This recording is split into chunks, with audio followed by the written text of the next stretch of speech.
Hey everyone, Jason Slama here, Game Director for Gotchi Guardians, here to talk about 1.2.0. It's a quick small update that adds new content and a few balance changes. We hope to do these more frequently than we have in the past and just keep new stuff rolling to you guys as often as we can in the coming weeks. So first off, we've got a new boss. It is reusing a lot of the animations, but it does have custom animations from Sparky's and has very similar to them, but it's a boss. It's bigger, it's meaner, it's stronger, and it only happens on the end of a day. It comes with a few mechanics, projectile dodge, just like Sparky. We've got the unit crusher, so it will handle things like bulls in one shot much easier without it necessarily one-shotting the player. And taser teeth. You'll notice that its tooth here is broken. And there's little wires coming out of it. The first time it attacks each round, it will stun for 3 seconds, which is a long time in Gotchi Guardians, the player or whoever it attacks, but then it fizzles out unless you get fast charging teeth, because all other bosses you'll have 4 special upgrades to make the game harder just for you. When you choose a boss, fast charging teeth now makes every attack stun and twice as long, so watch out. If you have fast charging teeth, do not let him reach you. You will get perma-stun pretty easily. Next up, we have Unleash the Hounds. So when the Sparky dies, 6 matching level Sparkies will come out. So that's like a little pinata surprise for the Sparky. I actually quite like this one. Maybe we'll do more mechanics like this. It's very reminiscent of the Fun Guy, and I quite enjoy it. Advanced projectile dodging doubles his projectile chance, so if you're relying on things like brute force or rifle launcher or sus nest, be careful. Advanced projectile dodging chosen might mean that you need, let's say, a stone nest or another tower like the bull market to deal with the Ol Sparky. Again, it never goes above 50% chance, so it's not like these towers are completely useless. And like the Sparkies, the 4th upgrade is to make them stun. So better have some detection or some way of getting him there, or he will reach you and tase you, bro. Next thing that I want to talk about really quick is we added in a control settings page, so if you want to change which button does what in the game, you can now. Yay! And we've also added in a few new shortcuts. I think it's very much needed for PC. My favorite right now is space to toggle ready. I don't have to click the ready button. I like that. When we come down to minor changes, one thing I want to talk about really quick is in 1.1, I removed the seed breeder from the shop. There's a reason for that. The seed breeder was just too much of an automatic buy. It felt like I needed it in my inventory and I wanted to see how it was. The consequences of that is the current version before this update. Upgrade seeds were much harder to get, maybe too much so. That was a common piece of feedback I received, and rightfully so. Confirmed what I suspected, that without it, the upgrade seeds didn't feel so good. So, what new ways can we add upgrade seeds? Well, now if you finish in the top 3, you will get an upgrade seed. So, if you're consistently in the top 3, you'll get 5 upgrade seeds a day, which ain't nothing. But it's an extra motivator to actually finish the match faster and to optimize your gameplay from day 1 compared to all the other players. I'm gonna skip over the minor changes right now. The next thing to call out is that I want to talk about is continuing the upgrade seed theme. I've increased the amount of seeds received from killing bosses, including the Ol Sparky. 1 upgrade seed for killing a level 1 liquor just felt not enough. Can't really do much with 1 upgrade seed, so we've increased that one across the board. Next up, I want to talk about the Zap Shell helmet. Has been upgraded. Before it didn't do this. Now the Zap Shell helmet has a 50% chance to reflect stun, poison, and rooted status, which means a lot of things actually.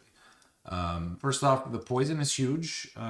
If you guys aren't aware, the fungi deals 1 damage, so chainmail will not help you survive fungi if that's the main enemy you're fighting, but will deal most of its damage through poison. So if you're fighting a lot of fungi, Zap Shell helmet totally worth looking into. Yeah, that'll be returning a lot of poison back at the enemy. This will counter the liquor stunning you or the taser teeth stunning you. Just send it right back to the Sparky. So another solution to that nasty taser teeth that we talked about. And rooted status will primarily bounce off. I don't know if you guys ever had a FUD ammo hit you from the Steady Lad. It probably have if you've played enough. This Zap Shell will now potentially zap that FUD right back and FUD the Steady Lad instead of you. So very, very good.